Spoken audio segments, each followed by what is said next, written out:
என்ன பண்ற? தமிழ் செய்ய போறேன்டா. இன்னைக்கு பக்ரீத்துமா, எவ்வளவு பிரியாணி வருதுன்னு கொஞ்ச நேரத்துல நீயே பாரு.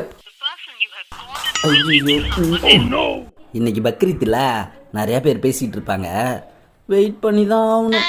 அப்துலுக்கு ஃபோன் அடிப்போம், மொய்தீனுக்கு ஃபோன் அடிப்போம். டேய் போன எடுங்கடா. நான் சாந்தி அக்கா வெளியே உட்காந்துன்னு கிடக்குறேன். இன்னைக்கு எங்கள் வீட்டில் சிக்கன் குழம்பு 1/4 கிலோ வாங்கின்னு போகிறேன். 1/4 கிலோவா?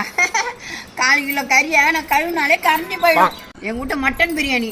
சிக்கனு ரிஸ்வானாக்கு அடிப்போம். ஹலோ, சொல்லு பாவாடுறாயா? அப்பா எடுத்துட்டா. சரி, நீ அழுதுட்டு ஃபோன் அடிக்கிறா. ஹாப்பி பக்ரீத் ரிஸ்வானா. அதிகமாலாம் பிரியாணி எனக்கு வேணாம். காலையிலே ஒரு ஃபோன் அடிச்சு ஒரு வார்த்தை சொல்லியிருக்கலாம்ல, நான் எடுத்து வச்சிருப்பேன். இப்போ தாண்டா 20 கிலோ செஞ்சு எல்லாருக்கிட்டையும் கொடுத்து ஊஞ்சி போய் உக்காந்துட்டு இருக்கிறேன். அடுத்த ரம்ஜானுக்கு பார்த்துக்கலாம் பாவாடுறாயா. ஹாப்பி பக்ரீத்.